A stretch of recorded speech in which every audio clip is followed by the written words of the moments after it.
السلام علیکم ورحمۃ اللہ وبرکاتہ۔ ناظرین کرام، شب برات کی فضیلت آج کے اس ویڈیو میں ہم جانتے ہیں کہ شب برات کی کیا فضیلت ہے، اور شب برات میں جو سنی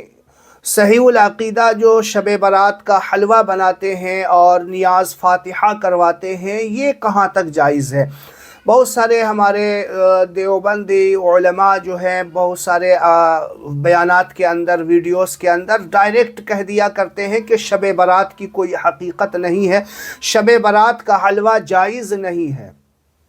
اور شب برات کے تعلق سے یہاں تک کہ شب برات کے روزے کے تعلق سے کہہ دیتے ہیں اس کی کوئی حقیقت نہیں رکھنا چاہیے، صاف صاف الفاظ میں کہہ دیتے ہیں، جبکہ ان کو معلوم ہونا چاہیے کہ شب برات کا جو روزہ ہے یہ نفلی ہے،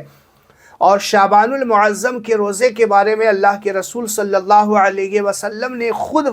جو ہے اس کی تاکید فرمائی ہے، اور خود رکھا کرتے تھے۔ صحابہ کرام اللہ کے رسول صلی اللہ علیہ وسلم سے پوچھتے، یا رسول اللہ صلی اللہ علیہ وسلم، ہم لوگ کیا دیکھتے ہیں کہ آپ رمضان المبارک کے بعد سب سے زیادہ اسی مہینے میں روزہ رکھتے ہیں؟ تو اللہ کے رسول صلی اللہ علیہ وسلم نے فرمایا کہ اس مہینے میں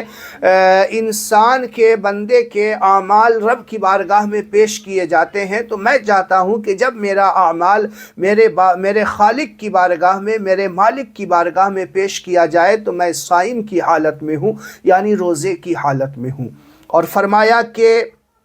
اس میں جو بھی انسان اس سال مرنے والا ہے، اسی مہینے جو ہے اللہ تبارک و تعالی اس کی لسٹ ملک الموت کو، جو روح نکالنے کے فرشتے ہیں، اس کو دیتا ہے کہ اس سال فلاں فلاں بندے فلاں بن فلاں جو ہے اس سال اس کو مرنا ہے، اس کی روح نکالنی ہے، اور اسی سال جو ہے جو بچہ پیدا ہوگا اس کا بھی لسٹ تیار ہوتا ہے کہ اس سال فلاں فلاں نام کے بچے، کیونکہ اللہ تعالیٰ عالم الغیب والشہادہ ہے، فلاں فلاں نام کے بچے فلاں فلاں کے یہاں اولاد ہوگی، یہ سارا سسٹم ہوا کرتا ہے۔ تو جب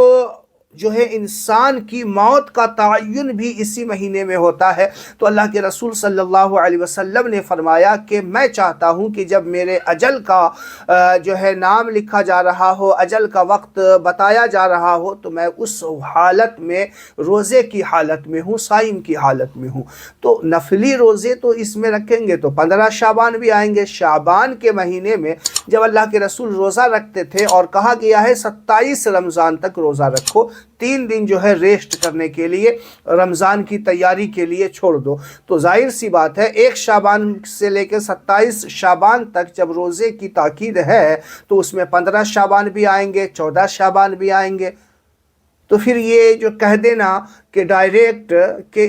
اس کے روزے کی کوئی حقیقت ہی نہیں ہے، تو میری سمجھ سے یہ بالکل بے وقوفی والی بات ہے اور کم علمی والی بات ہے، اور یہ دل میں سنیوں سے جو بغض و حسد ہے نا جو ہے یہ ظاہر ہوتی ہے ان کی، کہ وہ فرمان رسول کو بھی بھلا دیا کرتے ہیں۔ اب رہی بات شب برات کے حلوے کی، لوگ کہتے ہیں کہ یہ شب برات میں حلوہ کیوں بناتے ہو، اور بھی کوئی چیز بنا لو۔ بھائی شب برات میں حلوہ نہیں بنائے، باقی دن حلوہ بنائے تو وہ جائز، اور 15 شعبان کو بنا لے تو وہ ناجائز، یہ کیسے ہوگا؟ پورے سال 364 دن جو حلوہ جائز ہوتا ہے، وہ شعبان کی 15 تاریخ کو وہ ناجائز کیسے ہو جائے گا؟ اللہ کے رسول صلی اللہ علیہ وسلم نے 15 شعبان کو جو ہے نہیں بنایا، حدیث پاک میں نہیں ہے، صحابہ کرام نے نہیں بنایا، حدیث پاک میں نہیں ہے۔ یہی کہتے ہو نا، صاف صاف یہی کہا جاتا ہے کہ کسی صحابہ نے نہیں بنایا، اللہ کے رسول نے نہیں بنایا، تو پھر تم لوگ کیوں بناتے ہو؟ اللہ کے رسول صلی اللہ علیہ وسلم حلوہ کھایا کرتے تھے، میٹھی چیز پسند تھی، تو اب جب اللہ کے رسول کو پسند تھی تو وہ سال میں ہم کسی دن بنائے؟ ظاہر سی بات ہے کہ جب اللہ کے رسول کو حلوہ پسند تھا، میٹھی چیز پسند تھی، تو پھر ہم سال میں کسی دن بھی بنائیں اور اس میں بنا کر کے غریبوں مسکینوں کو بھی تقسیم کریں، کھائیں، اپنے اولاد کو، اپنے بچوں کو کھلائیں، تو یہ ناجائز کیسے ہو جائے گا؟ صدقہ خیرات کرنا یہ ناجائز کیسے ہو جائے گا؟ پورے سال کرنا جائز ہے، شعبان کے دن کیوں ناجائز ہو جائے گا؟ آخر شعبان 15 شعبان کو ایسا کیا ہے؟ یہ پوری احادیث کریمہ کو الٹ پلٹ کے رکھ دیتے ہیں۔ فضائل کے باب میں اتنے جو ہے صحائح ستہ کے بیان میں ہے کہ شعبان المعظم کا